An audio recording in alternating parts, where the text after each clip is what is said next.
Steve Harvey shut down a racist contestant who targeted a black man on live television, and what he did next would shake the entire nation. He didn't just call out the cruelty. He tore down the entire system that made that moment possible. But the real payoff came when Marcus reclaimed his humanity in front of millions of people. This is the story of the moment that changed everything. Marcus had perfected the art of disappearing. For 3 years he learned that being homeless meant being invisible, not by choice, by necessity. The world had a way of looking right through people like him, black, poor, desperate, the kind of person society had already written off, already decided didn't matter. He'd sleep in shelters where nobody asked his name. He'd stand in food lines where volunteers wouldn't make eye contact. He'd walk down streets where people would cross to the other side, clutching their purses tighter, as if poverty was contagious, as if his struggle could somehow infect them. But Marcus remembered who he used to be. He remembered having a job, having a place to sleep that was his own, having people who knew his name and asked how his day was. He remembered feeling like he existed in the world, like he mattered. Then everything fell apart. The job disappeared first, then the apartment, then the relationships that couldn't survive the weight of his collapse. One by one, the things that made him visible, that made him real, that made him human, they all vanished. So Marcus became invisible too. He learned to make himself small, to not take up space, to apologize for existing, to accept the cruelty as if it was something he deserved. Because that's what the world told him every single day: you don't belong here. You are not good enough. You are not worthy of being seen. 3 years of invisibility had taught him that lesson well. But then something changed. One day, while sitting in a shelter, Marcus saw a flyer. It was bright yellow, impossible to ignore. Family Feud auditions coming to your city.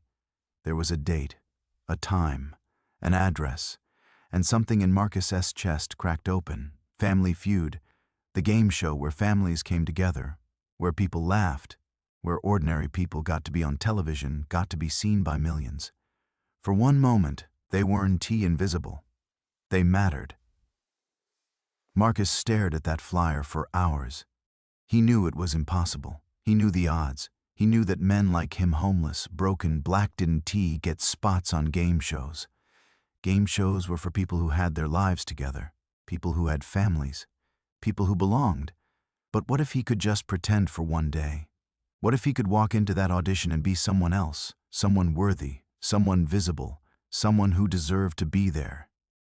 The thought terrified him, and it gave him hope. For the first time in 3 years, Marcus had something to hold on to. He started planning. He borrowed clothes from a friend at the shelter, a button-up shirt that was only slightly wrinkled, jeans that actually fit. He practiced his smile in the mirror of a gas station bathroom, watching his reflection come alive in a way it hadn't in years. He practiced answers to questions he imagined they might ask. He practiced laughing at the right moments. He practiced being the kind of person who belonged on television. Because Marcus understood something fundamental: the world didn't see people like him as human. They saw problems, failures, cautionary tales. If he was going to be seen, he had to perform worthiness. He had to become someone the world would accept. He had to stop being invisible by becoming someone else entirely. The audition date arrived, and Marcus put on his borrowed clothes. He looked in the mirror and barely recognized himself. For a moment, he wasn't the homeless man. He was a contestant. He was someone with potential. He was someone who mattered.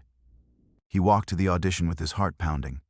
Hundreds of people were there, all hoping for the same thing: a chance to be seen, a chance to matter, a chance to step into the light for just one moment. Marcus waited in line, watching families laugh together, watching people who seemed so confident, so sure of their place in the world. And then it was his turn. He walked into that room and gave them the performance of his life. He smiled. He made jokes.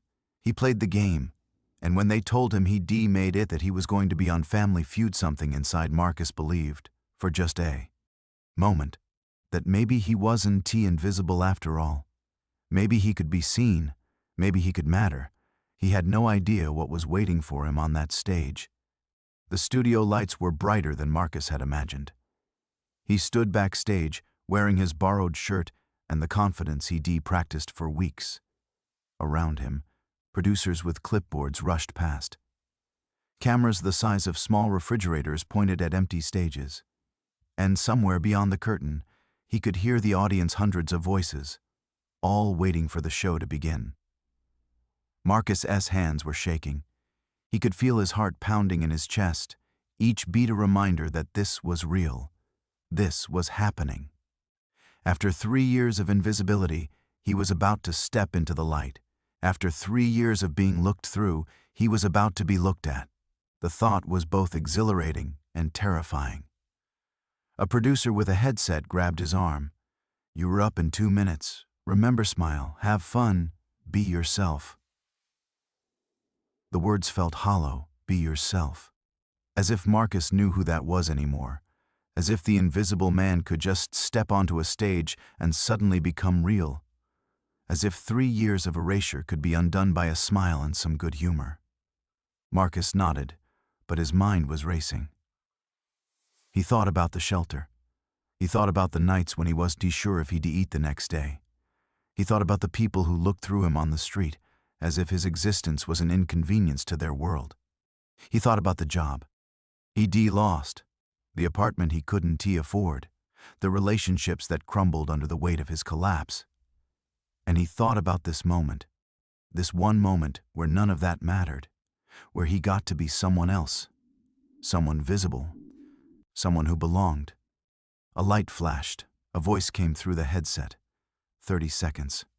Marcus took a deep breath. He straightened his shirt. He checked his smile in the reflection of a nearby monitor. He looked like someone who had his life together. He looked like someone who deserved to be here. He looked like someone the world would accept. He looked like a lie. But it was a lie he needed to tell. The curtain opened. The lights hit him like a physical force. For a moment, Marcus was blinded. He had to squint against the brightness, against the sheer intensity of being illuminated. Then his eyes adjusted, and he saw them, the audience, row after row of faces, all looking at him, all seeing him. For the first time in 3 years, hundreds of people were looking directly at him. Not through him, not past him, directly at him. It was intoxicating. The applause washed over him like a wave.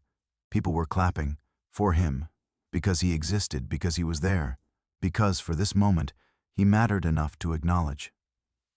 Marcus felt tears prick the corners of his eyes, but he blinked them away. He couldn't cry. Not now. Crying would break the performance. Crying would show the cracks in the facade. Steve Harvey was there, at his podium, with that signature smile. He was a legend, a man who built an empire on knowing people, on reading them, on understanding what made them tick. He shook Marcus's hand, and Marcus felt the weight of it, the validation of being acknowledged by someone famous, someone important, someone whose attention meant you mattered in a way that nothing else could. "Welcome to Family Feud, Marcus," Steve said, his voice warm and genuine. "Tell me about yourself." And Marcus performed.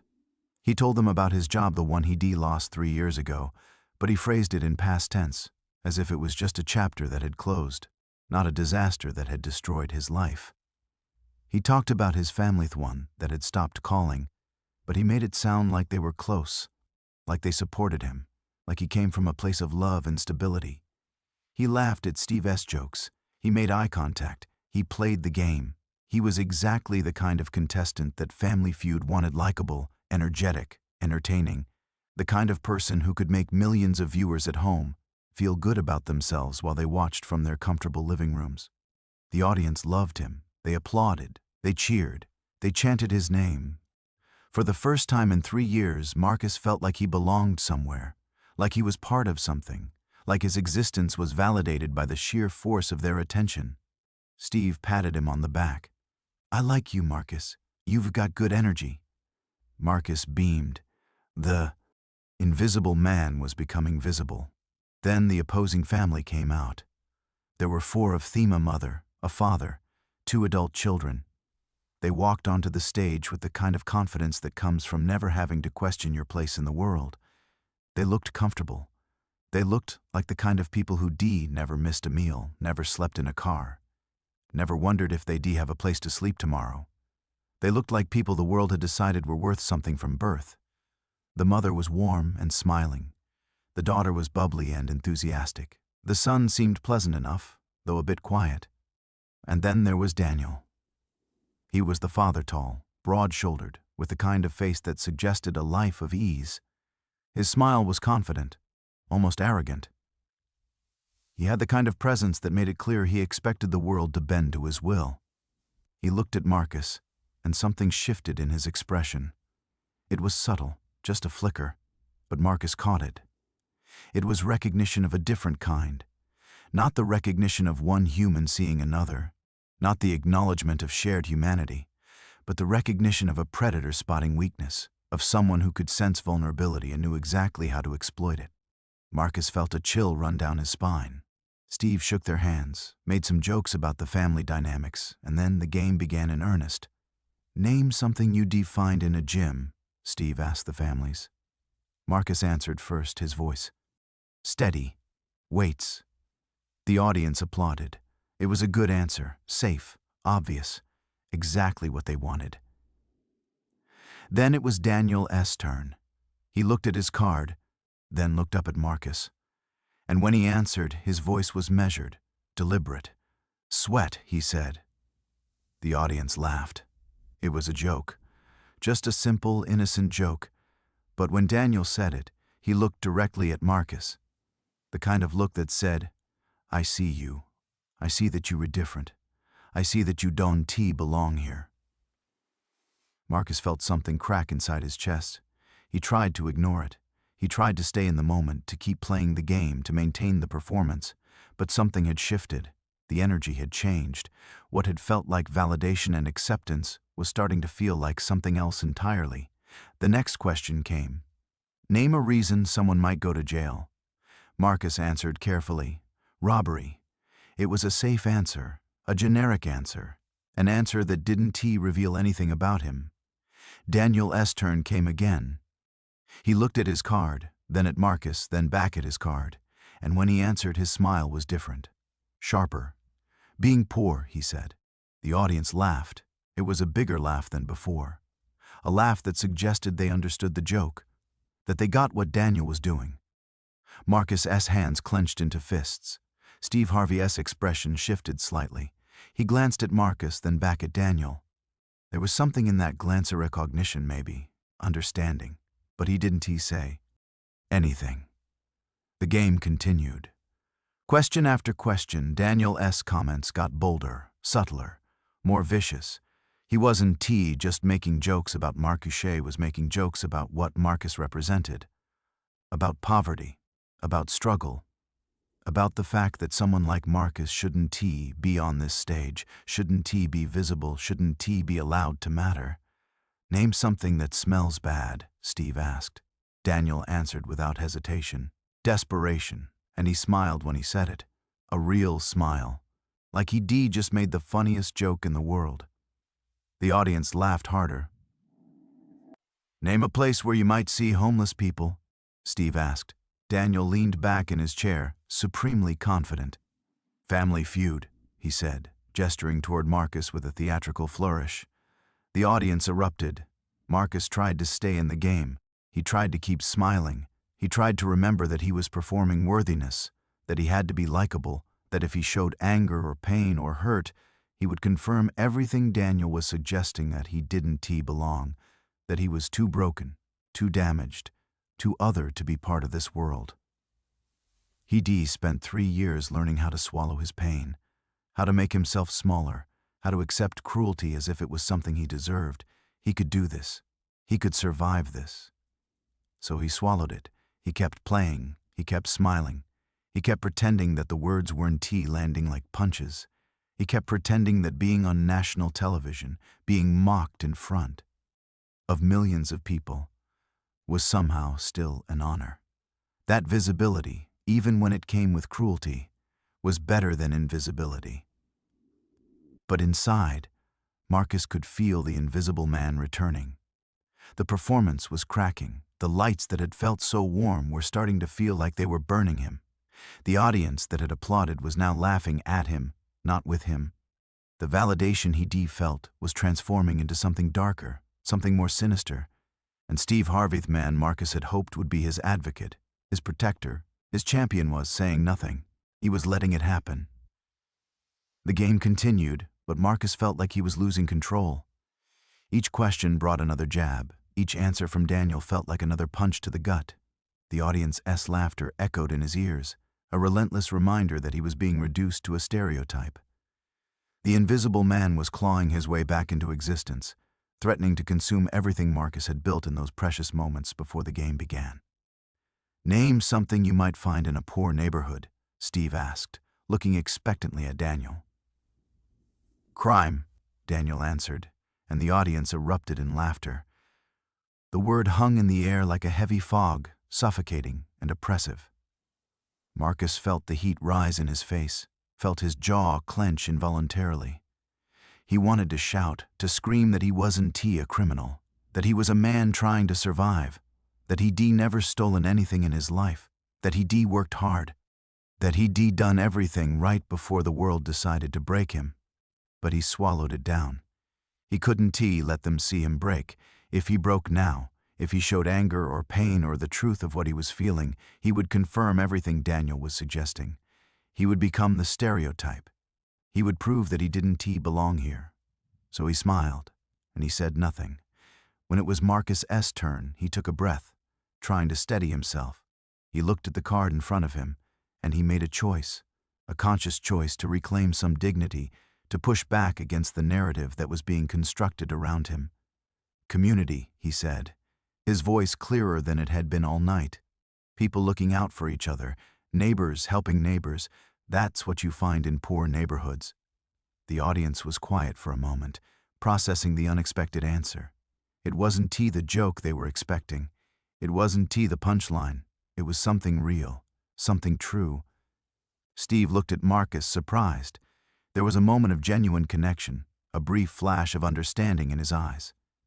"That's a great answer, Marcus," he said, giving him an encouraging smile.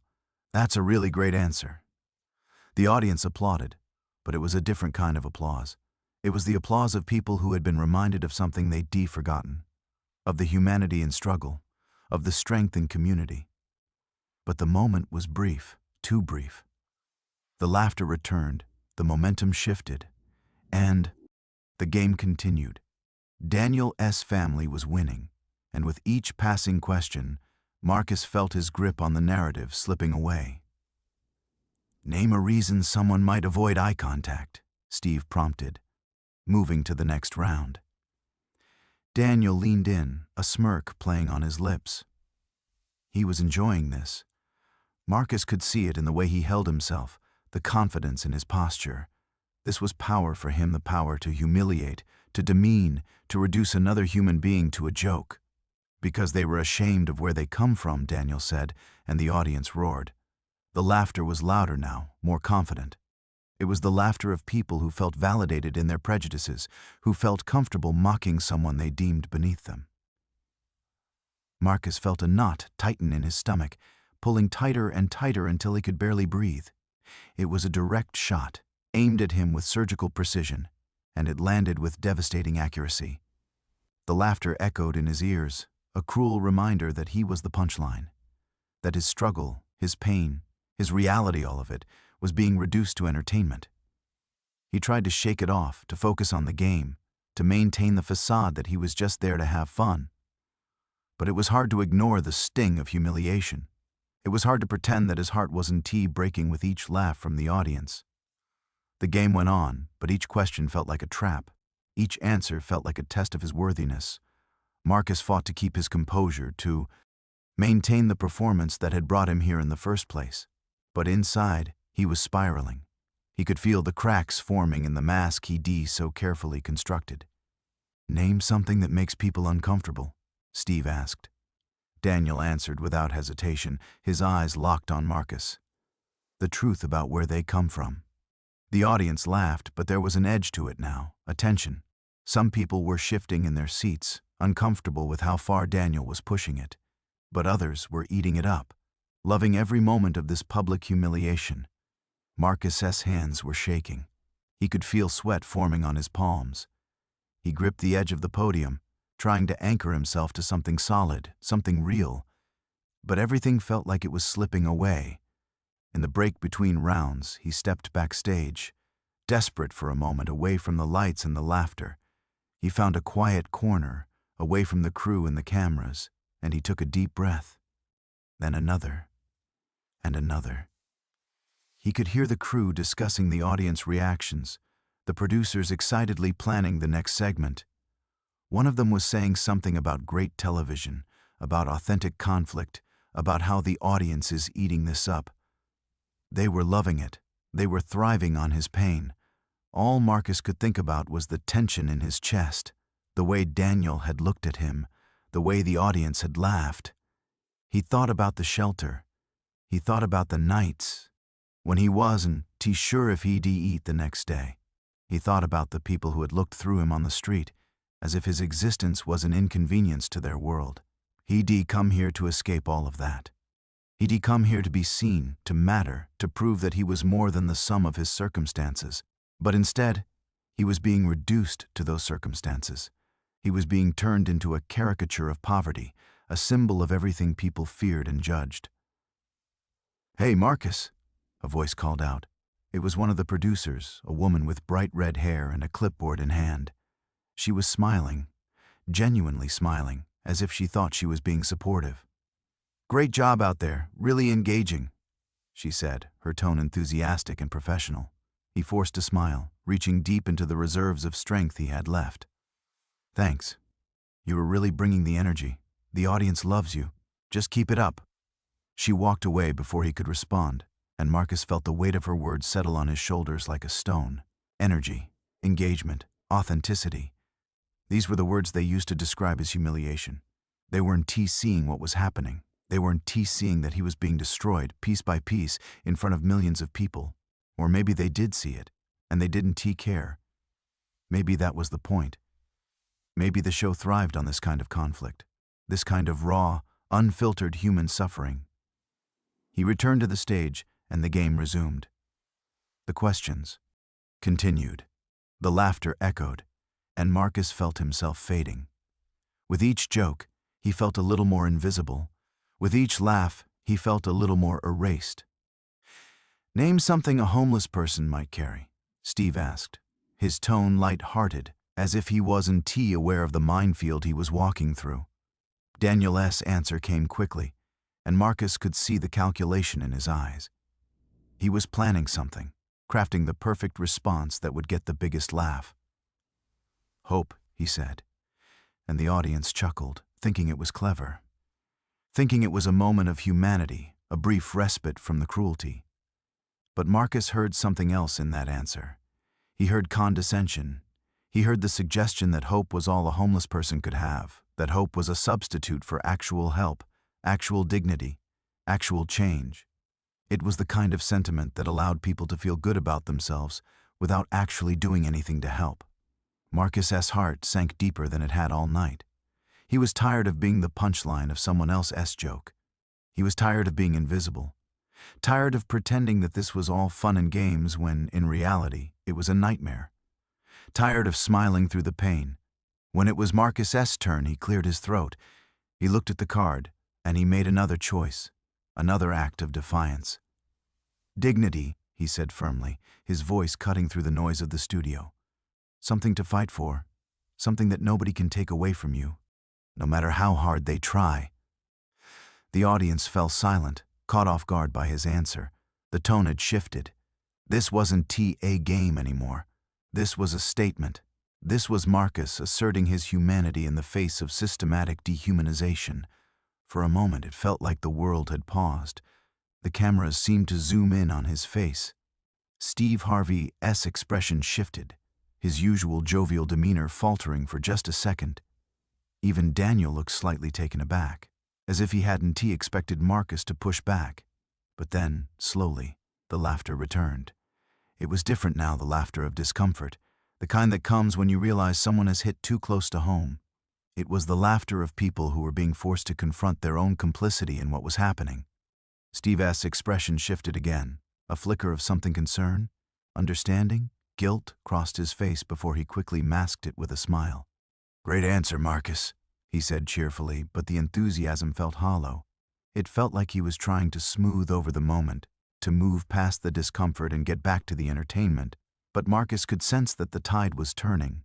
The audience was no longer cheering for him. They were watching him closely, and he felt like a specimen under a microscope, a specimen that was starting to fight back, and that made them nervous. The next question came. "Name a way people might judge you at first glance." Daniel replied without hesitation, "By your clothes," and laughter erupted again. But this time Marcus heard something different in it. He heard recognition. He heard people in the audience thinking about their own prejudices, their own snap judgments. Marcus felt his heart race. It was as if the entire room had turned against him and he was standing alone, exposed. But at the same time, something was shifting. His answers were landing. His truth was resonating. Even if the audience wasn't ready to fully acknowledge it, they were feeling it. "Name something that makes a person untrustworthy," Steve asked next. Marcus took a deep breath. He had to answer, and he had to be honest. He thought about Daniel. He thought about the producers who were thriving on his pain. He thought about the audience members who were laughing at him while sitting in their comfortable homes. "A lack of empathy," he said, his voice steady and clear. "Someone who can see you as a person. Someone who looks at you and sees a problem instead of a human being. Someone who's willing to hurt you for entertainment." The audience shifted, and for a moment, there was silence. The kind of silence that comes when people are uncomfortable, when they being confronted with something they don't want to face. Then Steve nodded slowly. "That's deep, Marcus. That's really deep." But Daniel jumped in before anyone could process what had just happened. "Or someone who's living on the street." His comment was sharp, designed to cut through the moment of vulnerability that had just been created. Someone who's got nothing to lose, so why trust them? His family laughed with him, and the audience followed suit. The moment was broken, the vulnerability was shattered, and Marcus felt the weight of it all crashing down on him again. Marcus clenched his fists, feeling the heat rise in his cheeks. Why was this happening? Why was he the target? Why was he being reduced to a stereotype? Why was his attempt to assert his humanity being met with more cruelty? He could feel the invisible man creeping back, threatening to swallow him whole. The performance was failing, the mask was cracking, and soon there would be nothing left but the broken man underneath. As the game continued, Marcus's mind raced with 1,000 different thoughts. He'd come here to reclaim his identity, to be seen, to matter. He'd come here with hope, with belief, with the conviction that if he could just perform worthiness convincingly enough, the world would accept him. But now he understood the truth. The world didn't want to accept him. It wanted to consume him. It wanted to take his pain and turn it into entertainment. It wanted to reduce him to a symbol, a cautionary tale, a punchline. He thought about the shelter. He thought about the other men there, the ones who had given up, the ones who had accepted their invisibility. He'd judged them once, thought they were weak for surrendering. But now he understood. It wasn't weakness. It was survival. It was the only way to protect yourself when the world was determined to destroy you. The game ended, and the final buzzer sounded. Daniel's family had won, and the audience erupted in cheers. Marcus stood there, his heart heavy, his spirit broken. He was happy for them, he truly was, but it felt like a hollow victory. It felt like a victory built on his defeat. Steve turned to him, his smile wide. "You did great, Marcus. You really showed up. You brought real energy to this game." Marcus nodded, forcing a smile. "Thanks." The word came out hollow, empty. He was exhausted, emotionally drained. He'd given everything he had, and it still wasn't enough. But inside, he felt broken. The invisible man was back, lurking in the shadows, waiting for the moment when he could reclaim Marcus entirely. And Marcus wasn't sure he had the strength to fight him off anymore. As the cameras turned off and the audience began to disperse, Marcus stepped off the stage. He felt the weight of the world on his shoulders, heavier than it had ever been before. He'd come to be seen, and instead, he felt more invisible than ever. He walked backstage, the cheers fading behind him, replaced by the harsh reality of who he was, just another man trying to fight for his place in a world that seemed determined to keep him down. A world that would celebrate his pain as entertainment. A world that would mock his struggle and call it a game. One of the producers tried to stop him, to talk to him about coming back for a special episode, about the possibility of winning big money in future appearances. But Marcus barely heard her. He was already gone, already retreating back into the invisibility that had become his home. He changed out of his borrowed clothes and into the worn jeans and faded t-shirt that were his own. He looked in the mirror and saw the invisible man staring back at him. And for the first time in 3 years, he didn't feel the urge to fight against it. Maybe invisibility was safer. Maybe it was better to not be seen at all than to be seen and judged. Maybe the invisible man was the only version of himself that could survive in a world like this. The parking lot was empty when Marcus stepped outside. The sun was setting, painting the sky in shades of orange and purple. It was beautiful in a way that felt cruel. How could the world be so beautiful when everything inside him felt so broken? He stood there for a moment, just breathing, in and out, trying to ground himself in something real, something tangible, but even the ground beneath his feet felt unstable, like it might give way at any moment. His phone buzzed, a text from an unknown number. "Hey Marcus, this is Tanya from the show. We'd love to have you back for our celebrity special next month. You were amazing. Call me." He stared at the message. Amazing. That's what they called it when you were humiliated on national television. That's what they called it when your pain became their entertainment. He deleted the message without responding. Another buzz. This time it was from a number he did recognize, his sister Jennifer. "Did you really go on Family Feud? Mom saw it at her book club. Why didn't you tell us?" Marcus felt his chest tighten. His mother had seen it. His sister had seen it. Everyone he'd ever known was probably seeing it right now, watching him be torn apart by a man who never worked a day for anything in his life. He didn't respond. What could he say? That he'd been trying to matter? That he'd been trying to prove he was more than his circumstances? That he'd failed spectacularly in front of millions of people? The drive back to the shelter took 45 minutes. 45 minutes of sitting in traffic, watching other people go about their lives. People in their cars, heading home to their families, to their comfortable beds, to their safe lives. People who would never know what it felt like to have nothing. People who would never understand what it meant to be invisible. When he arrived at the shelter, the evening meal was being served. The smell of institutional food, something that might have been chicken, might have been beef, might have been anything, filled the common area. Marcus wasn't hungry. He walked past the dining hall and headed straight to his bunk. The shelter was crowded tonight. There were men from all walks of life, all with their own stories of how they ended up here. Some were veterans, some were addicts trying to get clean, some were just like Marcus, men who had jobs, had had homes, had had lives, until the world decided they didn't deserve them anymore. His bunk was in the corner, away from the main flow of traffic. It was one of the few places in the shelter where he could find some semblance of privacy. He lay down on the thin mattress and stared at the ceiling. The fluorescent lights hummed overhead, a constant, irritating sound that made it hard to think, hard to feel, hard to do anything but exist in this liminal space between life and death, between visibility and invisibility. His mind kept replaying the events of the day, the lights, the laughter, Daniel S.'s smug face, Steve Harvey's hollow encouragement, the audience's cruel applause. It all played over and over in his head, like a broken record that wouldn't stop spinning.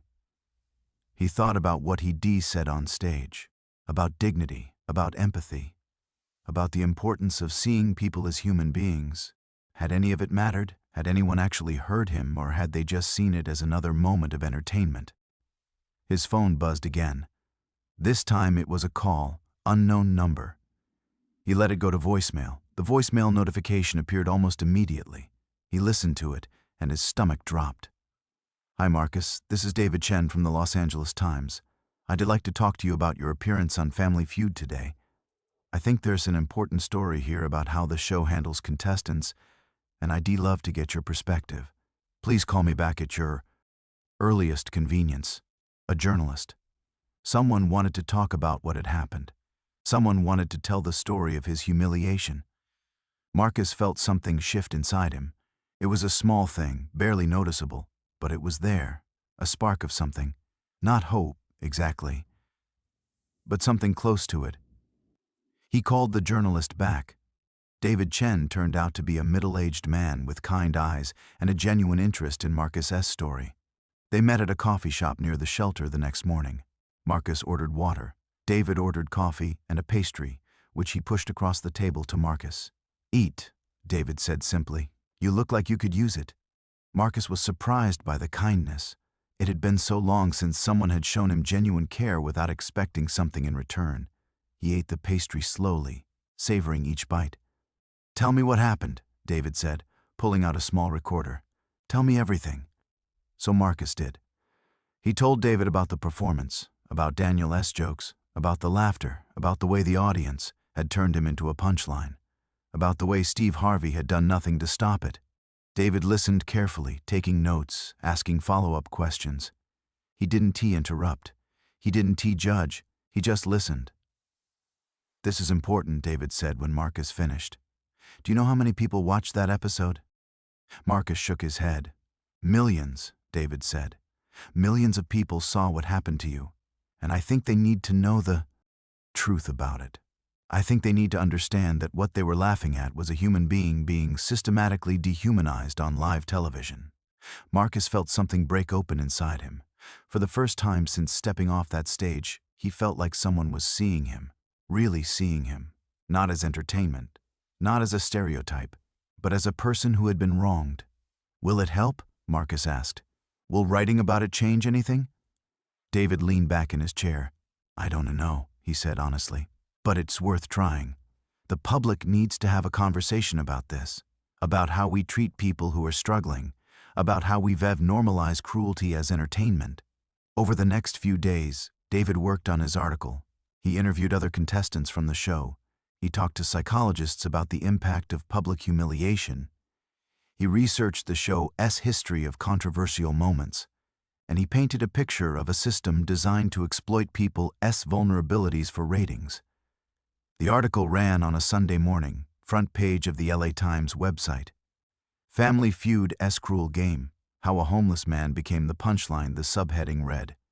A contestant's appearance on the popular game show exposes the dark side of reality television. Marcus read it in the shelter's common area, on one of the computers they had available for residents. His hands were shaking as he scrolled through David's words. The journalist had captured everything: the humiliation, the cruelty, the way the show's producers had allowed it to happen. Within hours, the article had been shared thousands of times. People were commenting, tweeting, posting about what they read. Some defended the show, some defended Daniel. But many people were expressing outrage. #FamilyFeudFail started trending on Twitter. News outlets picked up the story. Local stations called the shelter, asking to interview Marcus. National news wanted to know more. The story was spreading, growing, becoming something bigger than just one man's bad experience on a game show.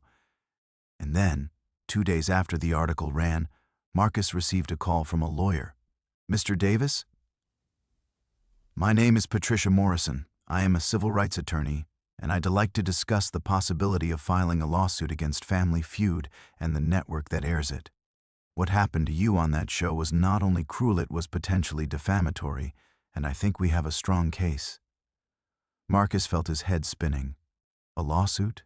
He'd never been part of anything like that before. The idea of going back into the public eye, of reliving everything that had happened, was terrifying. But it was also something else. It was power. It was the possibility of holding someone accountable. It was the chance to make sure that what had happened to him didn't happen to someone else. "I'll do it," he said. The lawsuit became national news. Homeless man sues Family Feud for emotional distress. Game show giant faces legal action over contestant treatment. David versus Goliath. Marcus Davis takes on Family Feud. The headlines multiplied, the story grew, and Marcus found himself at the center of a conversation about reality television, about exploitation, about the way society treats people who are struggling. He gave interviews, he told his story over and over again. He relived the pain, the humiliation, the moment when he realized that visibility wasn't always a good thing. But something unexpected happened. People started listening, really listening, not to be entertained, but to understand, to learn, to change. Mental health professionals wrote op-eds about the impact of public humiliation. Activists used his case to push for reforms in reality television. Legislators started asking questions about whether there should be regulations around how vulnerable people are treated on these shows. And slowly, Marcus began to feel something he hadn't felt in a long time. Not invisible, not broken, but seen, truly seen. Not as a punchline, but as a person whose experience mattered, whose pain had meaning, whose story could change things. Jennifer came to see him at the shelter. She brought her husband and their 2 kids. They hugged him, and Marcus cried for the first time since the show aired. "We sorry we didn't know," Jennifer said. "We sorry we weren't there for you." "You here now," Marcus said. "That's what matters." His mother called him that night. She was proud of him, she said. Proud that he was standing up for himself. Proud that he was using his pain to help others. "I always knew you were strong," she said. "I'm glad the world is finally seeing it too." 3 months later, the lawsuit was settled. Family Feud and the network issued a public apology. They implemented new protocols for contestant treatment. They created a mental health support program for all contestants, regardless of their background. It wasn't a perfect solution. It didn't undo what had happened to Marcus. But it was something. It was change. More importantly, it was validation. It was the world saying, what happened to you was wrong. You were right to speak up. Your pain matters. Marcus moved out of the shelter 2 months after the settlement. He used the money to get an apartment, to start rebuilding his life. He got a job at a nonprofit that worked with homeless populations, helping other people navigate the system, advocating for their rights, making sure they weren't invisible. He was still healing. The trauma of that day on stage would probably stay with him forever.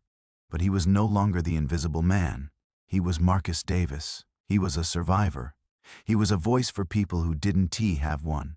And one day, sitting in his small apartment, looking out at the city lights, he realized something important. The invisible man hadn't died. But he'd been transformed. He'd become visible. He'd become powerful. He'd become someone who could use his pain to help others, to change systems, to make the world a little bit better. He picked up his phone and called David Chen. "Thank you," Marcus said, "for seeing me, for telling my story, for helping me understand that my pain could mean something." "Thank you," David replied, "for having the courage to speak up, for showing the world that even when you're at your lowest you can still fight back, for reminding us all what it means to be human." Marcus hung up the phone and smiled. For the first time in 3 years he felt truly visible, and it felt like coming home. 6 months after the settlement, Marcus received an unexpected invitation. It came via email, forwarded through his lawyer's office. The subject line read, "An opportunity for dialogue." The message was from Steve Harvey himself. "Dear Marcus, I've had a lot of time to reflect on what happened during your appearance on Family Feud. I want to be honest with you, I wasn't proud of how I handled that situation. I saw what was happening, and I didn't do enough to stop it. I let the entertainment value of the moment override my responsibility to protect you as a guest on my show. I'd like to meet with you, if you were willing. Not for publicity, not for the show, just 2 people having a conversation about what happened and what we can do to make sure it doesn't happen again. I hope you will consider it. Sincerely, Steve Harvey." Marcus read the email 3 times before responding. His first instinct was to delete it. What could Steve Harvey possibly say that would matter? What good could come from meeting with the man who stood by while he was being humiliated? But then he thought about what David Chen had said, about having conversations, about understanding, about change. He wrote back, "I'll meet with you, but I want it to be real. No cameras, no publicity, just honesty." They met at a small Italian restaurant in Beverly Hills, away from the cameras and the crowds. Steve Harvey was already there when Marcus arrived, sitting at a corner table, looking older than he did on television, more human, more vulnerable. "Thank you for coming," Steve said, standing up to shake Marcus's hand. His grip was firm, but his eyes were sad. They ordered food, made small talk about the weather and the city, but both of them knew they were just delaying the inevitable conversation. Finally, Steve set down his fork and looked directly at Marcus. "I owe you an apology," he said. "A real one.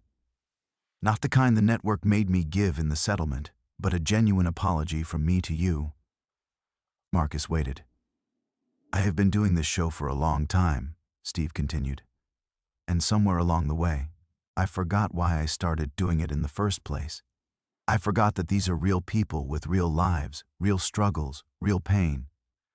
I got caught up in the entertainment. I got caught up in the ratings. I got caught up in being Steve Harvey, the personality, instead of being Steve, the person." He paused, and Marcus could see that he was struggling with his emotions. "When I was watching what was happening with you and Daniel, I knew it was wrong. I could feel it. But I also knew that the audience was loving it. I knew that the ratings were going up. And I made a choice. I chose the ratings over your dignity. I chose the entertainment over your humanity, and I've regretted it every single day since." Marcus felt something shift inside him. He hadn't expected genuine remorse. He expected defensiveness or excuses, or the kind of hollow apology that celebrities gave when they were caught doing something wrong. But this felt different. This felt real. "Why did you let it happen?" Marcus asked quietly. "You could have stopped it. You could have called Daniel out. You could have defended me." Steve nodded slowly. "I know, and that's what haunts me. I had the power to stop it, and I didn't. I told myself that I was just letting the game play out naturally, that I wasn't supposed to interfere. But the truth is, I was afraid. I was afraid that if I defended you, if I called out what Daniel was doing, it would disrupt the flow of the show.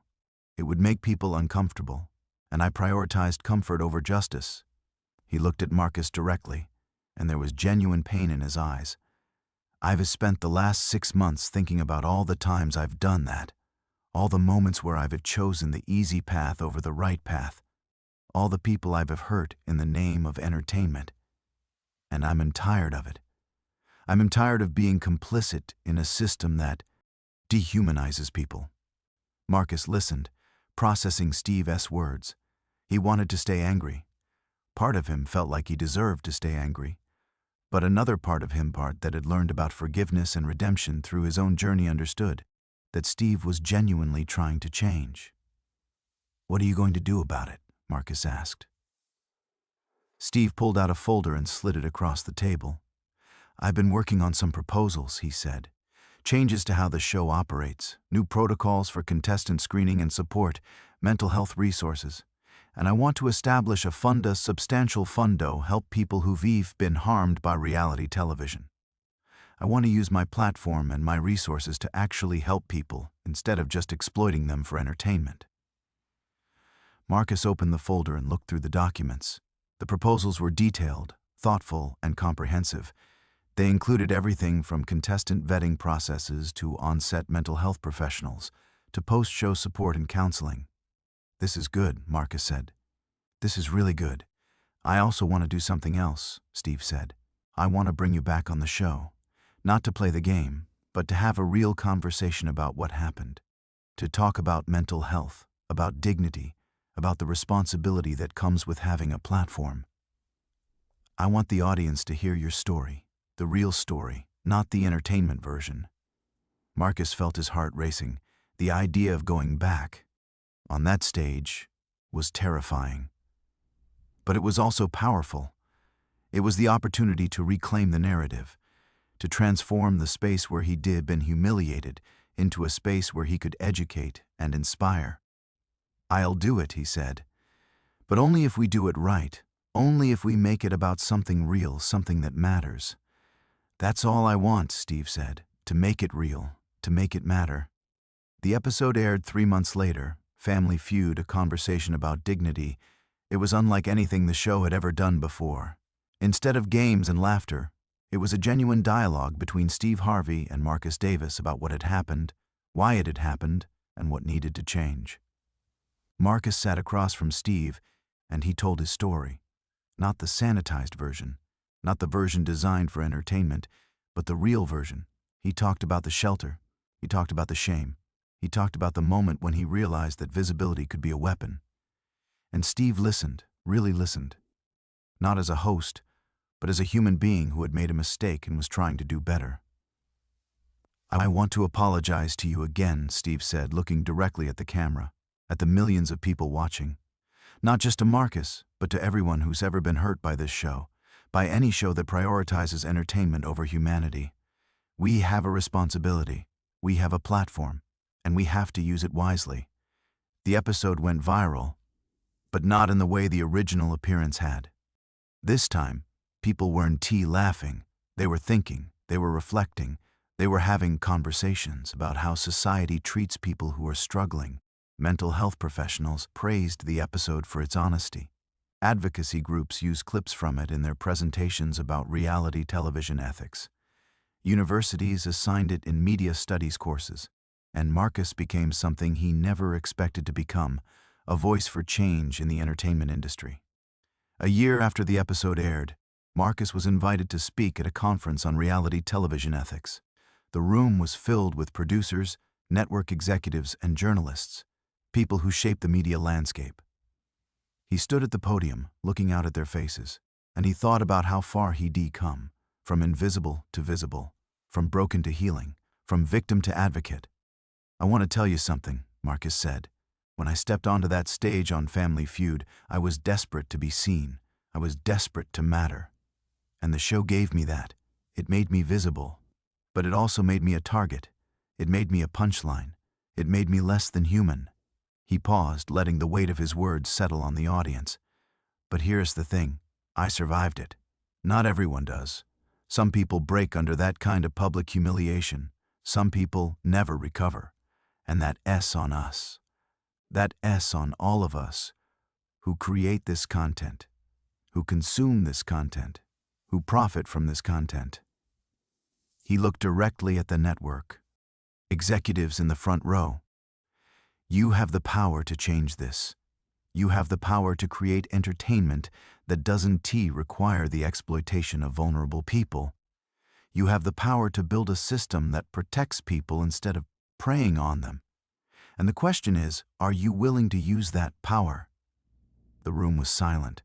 Marcus could see people shifting uncomfortably in their seats. Good. They should be uncomfortable.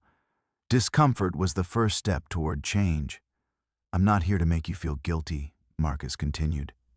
"I'm here to challenge you. I'm here to ask you to be better. Because the people who are coming on these shows, they not characters in a story. They not entertainment. They human beings, and they deserve to be treated with dignity." When he finished, the applause was immediate and sustained. People stood up. Some had tears in their eyes. And Marcus realized something important. His pain had transformed into purpose. 2 years after his appearance on Family Feud, Marcus was offered a job as a consultant for reality television shows. His role was to help producers create ethical entertainment content that was engaging and entertaining without being exploitative. He worked with multiple networks, helping them implement new protocols, training producers on how to work with vulnerable populations, and advocating for contestant rights. It wasn't glamorous work. It didn't make headlines. But it was meaningful. It was the kind of work that actually changed things, that actually protected people. His apartment was no longer in a modest neighborhood. He moved to a nicer place, one with a view of the city, but he still volunteered at the shelter where he lived, still worked with homeless populations, still remembered what it felt like to be invisible. Jennifer visited often, bringing her kids. His mother called every Sunday. He rebuilt his relationships, his life, his sense of self. And sometimes, late at night, he would think back to that day on the stage, to the lights and the laughter and the feeling of being torn apart in front of millions of people. And instead of pain, he felt gratitude. Because that moment, as terrible as it was, had led him here. It had transformed him. It had given him a purpose that was bigger than himself. The invisible man was gone. In his place was Marcus Dove, a survivor, advocate, voice for the voiceless. And he was just getting started.